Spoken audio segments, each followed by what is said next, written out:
Bienvenidos mis queridos hermanos a este estudio bíblico los viernes por la noche en su página Un Joven Más. Y como ustedes saben, he estado tratando de explicar las 7 palabras o expresiones que Jesús dijo en la cruz cuando él ya iba a morir. Y en esta ocasión voy a hablar sobre la palabra número 5, cuando él expresa con toda su emoción, con toda necesidad, tengo sed. Entonces, hermanos, si ustedes tienen algún tipo de pregunta o comentario, por favor, háganmelo saber. Pero en esta ocasión voy a hablar sobre la crónica. Le voy a contar la historia de cómo Jesús, el proceso que Jesús sintió desde que lo capturaron en el huerto del Getsemaní. Básicamente es una crónica, una historia de una tortura ya anunciada por los evangelios. Como decía el gran escritor colombiano Gabriel García Márquez, una crónica de una muerte anunciada. Ahora, le voy a hacer esta pregunta, en primer lugar, para que usted se dé cuenta de lo profundo y de lo importante que es saber el sufrimiento de Jesús. ¿Cómo se sentiría usted? ¿Cómo usted se sentiría si usted caminara en una colina que va para arriba por 6 horas, descalzo, con un camino que está lleno de piedras, de arena, no hay asfalto, sino que hay un calor fuerte que obviamente le daría dolor de los pies? No solamente eso, ¿cómo se sentiría usted cargando una mochila de 130 libras y sin tener agua, sin tener comida, sin beber absolutamente nada? ¿Cómo se sentiría usted? Ahora bien, ¿cuál sería el resultado si usted caminara, imagínese, por 6 horas en un sol ardiente al mediodía, caminando descalzo con una mochila bien pesada, sin agua y sin beber ni una gota de agua? ¿Cómo se sentiría? ¿Cuál sería el resultado? Obviamente perdería muchas calorías en su cuerpo, perdería mucha energía. Muchos han perdido la visión. Usted se sentaría buscando una sombra bajo un árbol, o diría mejor bajo, y seguro, si usted haría eso, se desmayaría y hasta el punto de morir.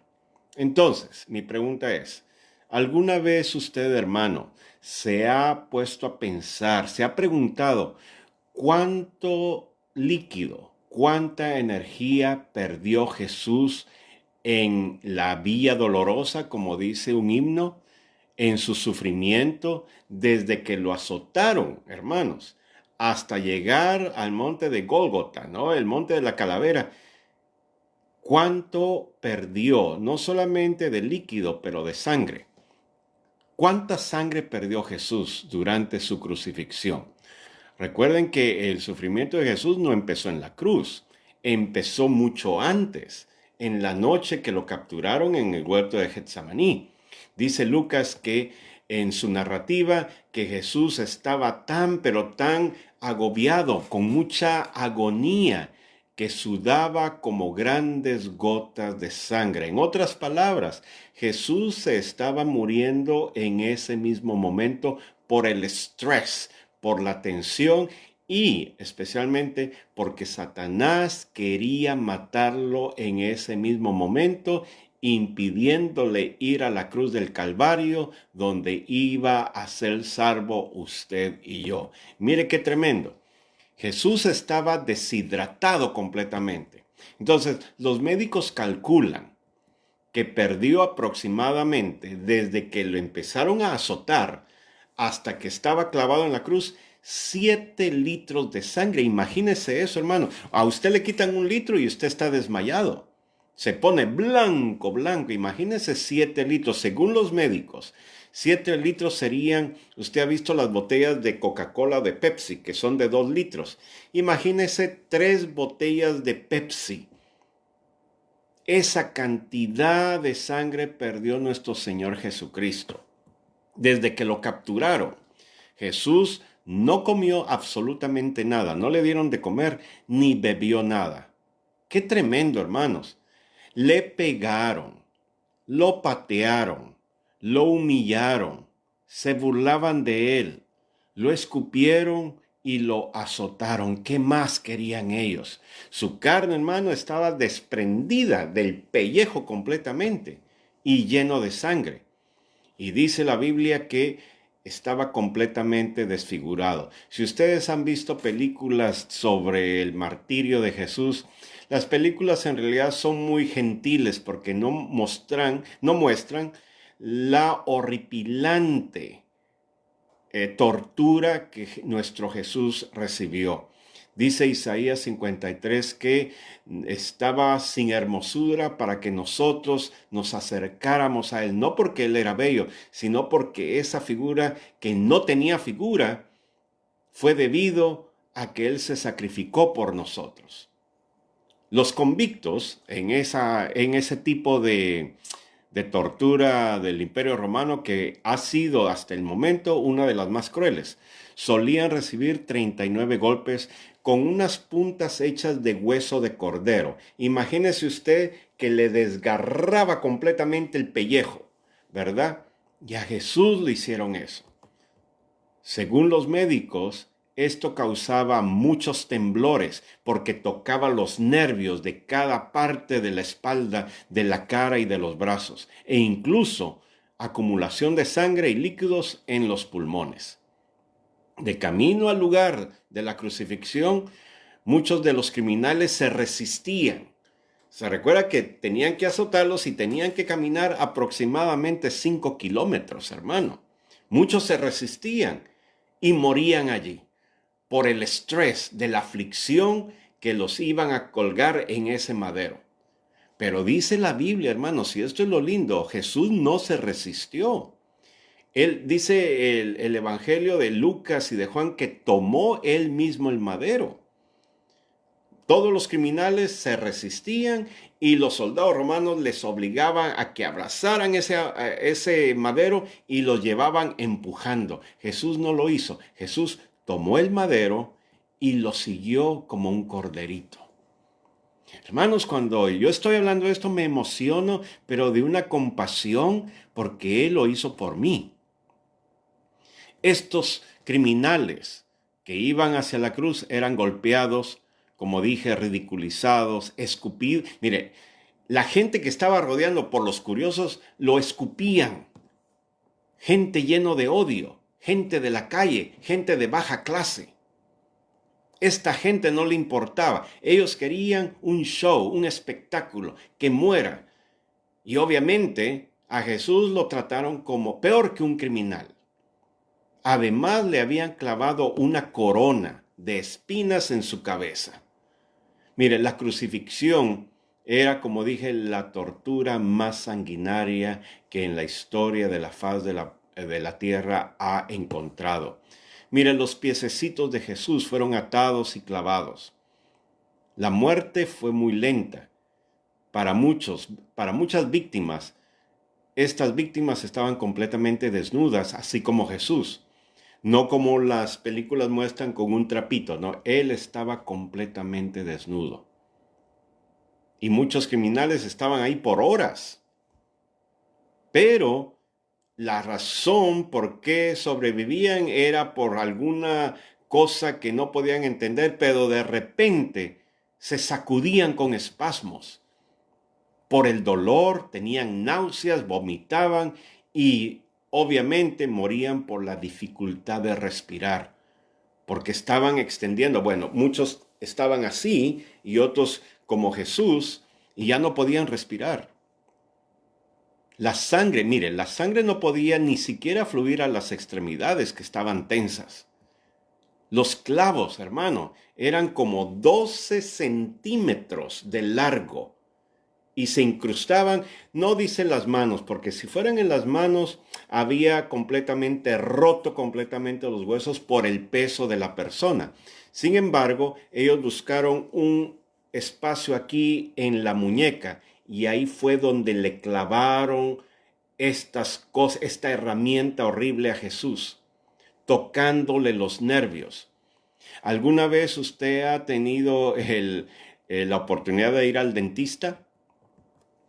Y a veces cuando le hacen una operación o lo limpian, usted siente como que le están tocando el nervio. Ese tipo de dolor lo sintió a Jesús en todo el cuerpo, hermanos, en todo el cuerpo. Ya suspendido en la cruz, los pies de Jesús también estaban fijados con clavos. Estas perforaciones, por llegar a nervios importantes, habría provocado un dolor insoportable y continuo. Y le voy a seguir contando porque miren, hermanos, esto es muy importante de recordarlo, ¿verdad? Porque ¿para qué estamos nosotros yendo a la iglesia? ¿Para qué nosotros estamos leyendo la Biblia? ¿Para qué nosotros estamos cantando coritos? Es debido a que Jesús hizo algo que ningún ser humano ha hecho. Así que, ¿cuánto tiempo tarda un individuo en morir así?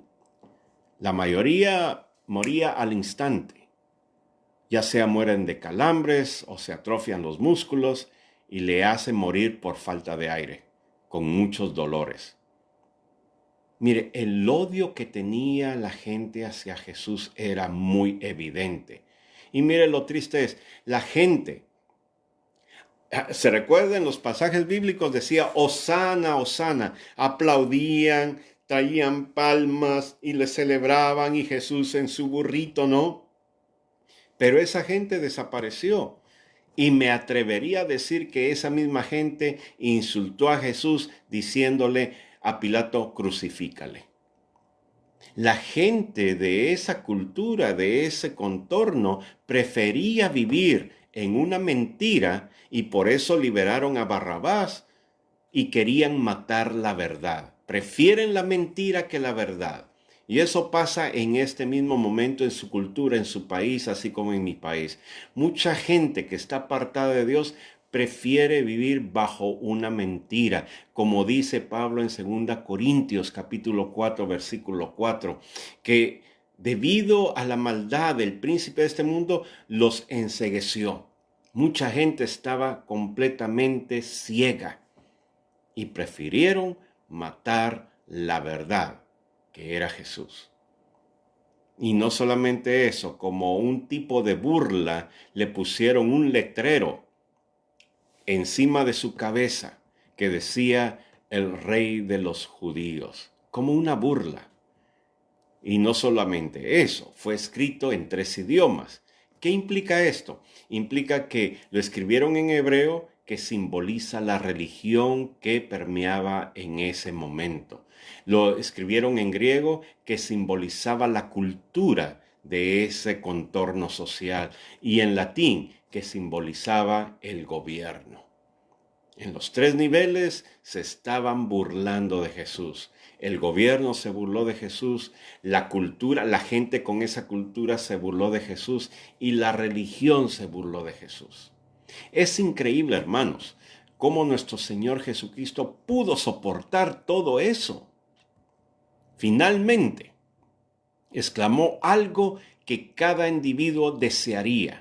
¿Se recuerda el ejemplo que le dije? ¿Qué haría usted si caminara 6 horas en una colina, en un sol ardiente, sin zapatos, con una mochila de 130 libras, sin comida, sin agua? ¿Qué desearía en ese momento? Agua. Juan capítulo 19, versículo 18, dentro de la pasión o el sufrimiento de Cristo hacia la cruz, dice, después de esto, después de lo que habían torturado y otras cosas, sabiendo Jesús que todo se había ya consumado para que se cumpliera la escritura, dijo, tengo sed. Y miren, no era la primera vez que Jesús había sentido intensa sed. ¿Se recuerdan que desde el Getsemaní no había bebido nada? Pero se le ofreció agua como alivio. En Mateo capítulo 27 dice, y señala una ocasión cuando los soldados le habían ofrecido vino, imagínense. Sin embargo, esta vez fue vino fresco mezclado con mirra. Mirra es un líquido horrible, o sea, lo puede matar a uno. La mezcla era como un narcótico. para aliviar el horroroso dolor. En otras palabras, querían drogar a Jesús para mantenerse vivo y morir en la cruz. ¡Qué salvajes, hermanos! Le daban vino fresco para que no saboreara ni vomitara la mezcla de la mirra con el vino, porque era amargo, amargo. Pero Jesús no quiso. Jesús no quiso. ¿Cuántos de nosotros, hermanos, estamos sufriendo y queremos algo que nos alivie, algo que no es correcto? Por eso en los domingos yo doy predicaciones y enseño a gente que tiene problemas con el alcohol y las drogas. Ellos quieren eso porque es algo que el cuerpo lo desea y es muy difícil para ellos. Pero dentro de nuestro discipulado hacia ellos decimos, tenemos que ver una perspectiva más permanente, porque las drogas y el alcohol es un alivio temporal que no tarda, y ellos saben eso. Yo les digo, tienen que conocer a Jesucristo, que les puede dar agua de vida eterna. Jesús, poco antes de su muerte, los soldados le volvieron a ofrecerle vino. Pero este fue un vino agrio que estaba en el recipiente, pero era una bebida muy barata y probablemente los soldados lo escupían en ese recipiente. Lo trataban peor que un perro, lo trataban peor que un animal. Entonces, ¿cuál es el mensaje que yo le quiero dar en esta noche sobre la expresión de Jesús cuando dijo, tengo sed? Número 1, el mensaje cuando Dios dice, tengo sed, cuando Jesús expresó su deseo de beber agua es, número 1, muestra definitivamente su humanidad. El que le había prometido agua viva a la mujer, ¿se recuerda? De Samaria, junto al pozo, se moría de sed. Esta es la asombrosa contradicción que es el Evangelio. Uno no lo puede comprender. ¿Por qué? Porque el que da el agua de vida sufre sed. El que ofrece agua necesita del agua terrenal. ¿Y esto qué indica? Indica que, hermanos, que Jesús fue 100% humano, así como usted y así como yo. Pero también fue 100% Dios. Es el gran misterio que Dios quiere que nosotros aceptemos por fe. Pero le quiero decir algo. Debido a que sufrió y que tuvo sed, hay mucha gente que dice, bueno, pero fue Dios y por eso Él conquistó. Hermanos, nunca, por favor, nunca subestimemos la humanidad de Jesús. Porque cada vez que la gente escucha una narración, un acto de sanidad o algo que Jesús hizo, bueno, Él era Dios. Él era Dios. Hermanos, también fue un ser humano. Tenía emociones, sintió dolor, lloraba, se enojaba, tenía hambre, se ponía feliz, tenía sueños y tenía sed. No subestimemos la humanidad de Jesucristo. Recientemente he estado escuchando a algunos predicadores y yo no sé de dónde viene esa idea. Decir, ya no tenemos que predicar del Jesús histórico y yo no entiendo por qué. Hay que seguir predicando del Jesús hombre y Jesús Dios, porque eso es lo que es Dios. Si usted se olvida de lo que hizo Jesús en la tierra, vamos mal. Es por eso que Él nos entiende a nosotros. Mire, en todas las religiones que hay, Jesús es el único Dios en todas las religiones que ha bajado a la tierra y se puso al nivel del ser humano, como dice Filipenses capítulo 2, y no solamente como hombre, sino que como siervo, como esclavo. Eso es importante entender cuando leemos, cuando Jesús exclama, tengo sed. Número 2, Jesús empezó su ministerio con hambre, ¿se recuerdan en el desierto? Y lo terminó con sed. Jesús pasó en el desierto más de un mes sin comer y fue tentado por Satanás.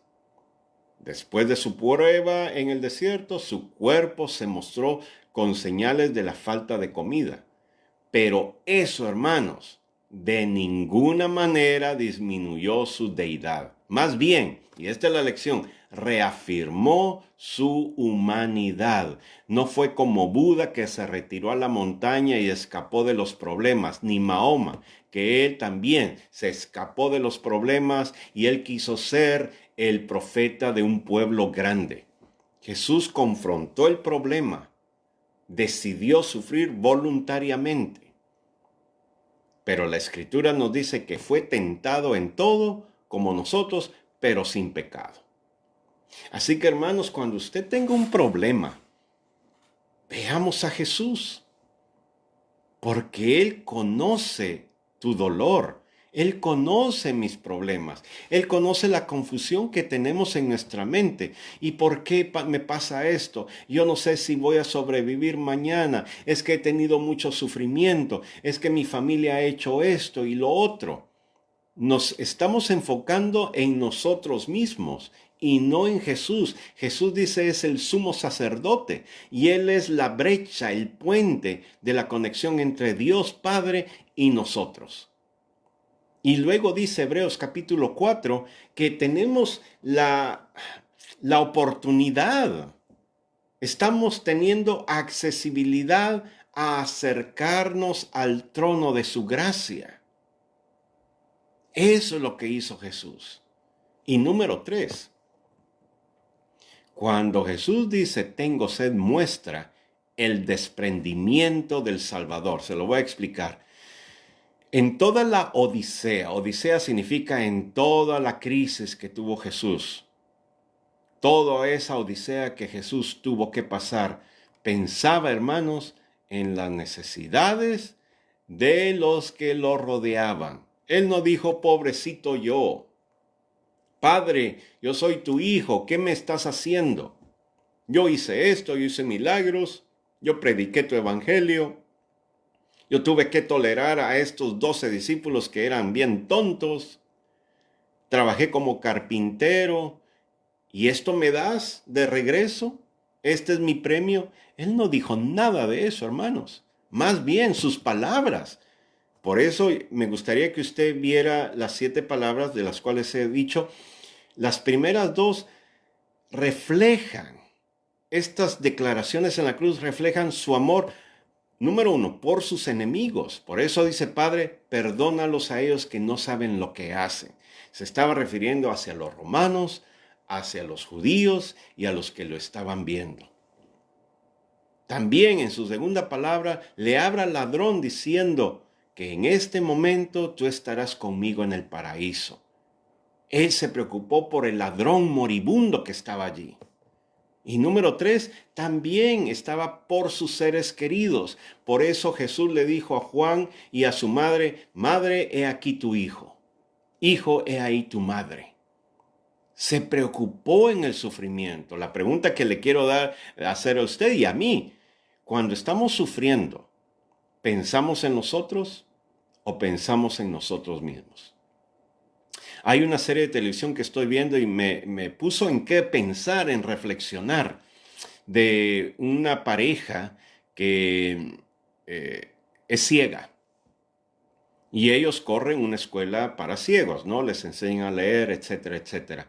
De repente la esposa piensa que va a recuperar la visión porque sintió una luz en sus ojos. Al final del episodio, lamentablemente, no fue así, sino que fue una situación psicosomática. O sea, ella sintió, ella pensó y pensó que iba a recuperar la vista. Pero ella lloró, porque ella dijo, yo no quiero que mi esposo, que es ciego, se sienta mal si yo recupero la vista. Por eso estoy llorando. Sin embargo, el papá de ella le dijo, no, dime la verdad. ¿Por qué estás llorando? No es por los estudiantes que tú estás enseñando. No es por tu esposo que está ciego. Es porque tú te estás haciéndote la víctima. Pobrecita yo. Yo quería recuperar la visión y ahora no puedo. Yo estoy llorando por mí misma, egoísta. Y a veces, hermanos, nosotros en el sufrimiento Pensamos en nosotros mismos y no nos importa otras personas. Jesús, en el momento de agonía, en el momento de tener sed, estaba pensando en toda la gente. Y lo más importante, transmitió su amor hacia toda la humanidad. Trascendió, hermanos, sus palabras han trascendido por siglos. Imagínese usted sufrir. Ya le voy a poner esto. Imagínese usted mismo sufrir por gente que a usted no le gusta. ¿Sufriría usted por gente que a usted no le cae bien? ¿Sufriría usted por la gente que quiere que usted le vaya mal? Definitivamente diríamos imposible. Jesús no abrió su boca sin reclamar y dijo algo que cualquier humano diría: tengo sed. Esa expresión, hermanos, refleja su humanidad sin ser víctima, ya que fue el Hijo perfecto. Y termino con esto. Filipenses, capítulo 2, versículo 8 dice que se hizo obediente hasta la muerte y muerte de cruz. ¡Qué enseñanza, hermanos! Así que seamos obedientes. Apreciemos lo que Jesús hizo por nosotros.